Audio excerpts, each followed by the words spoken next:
Good day, my name is Tobias Barnard. I'm from the Water and Health Research Centre in the University of Johannesburg Faculty of Health Science, and part of our research focuses on water sanitation and hygiene, specifically for the transfer of pathogens between the environment to the patient, etc. What we're going to be showing today is how pathogens could potentially be transferred from a patient to a practitioner, and we'll be using the Glo Germ oil that fluoresces under black light, but that cannot be seen with a naked eye.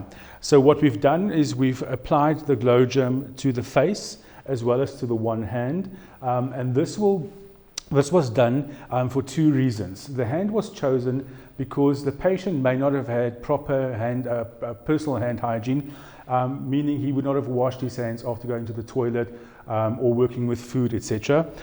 Secondly, we put onto the face because the EMC is going to be working a lot with the face. The patient could have touched his face. He could have had bodily fluids containing the bacteria going onto the face. And we want to show if there was a risk for the transfer from the patient to the equipment as well as to the EMC himself.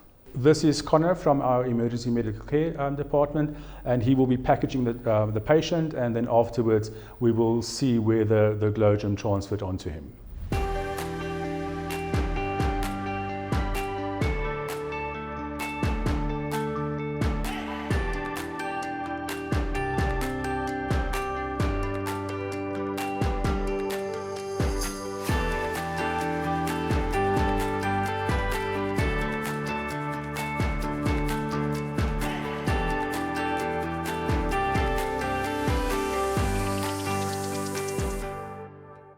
Okay, so when we look now at the patient and where there's potential transfer, the first thing we're going to see is, if we look at Connor's hands, that there was transfer to the hands, and we have some very good transfer of the potential bacteria to the hands that could now be transferred to other parts of the patient, or even to his face, his mask, and onto himself.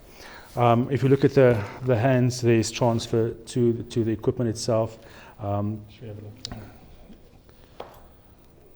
There you'll see onto some of the tire bags, and what we'll see is there's transfer to the patient's clothing, but there will also be transfer to your equipment. So whenever you're doing this, be careful when removing this, so that you do clean this, and that you do notice or do know that there is a potential for transfer of the things. Look at here, for instance, you can see onto the straps.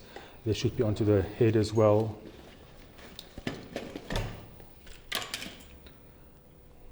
So it's important onto the glasses, onto the helmet itself. So it becomes very important that you do practice proper hygiene after patient care, and even onto the mask. And this is why. And this is, although it's disposable, the way that you handle the masks and do hand hygiene after touching the mask is still very important.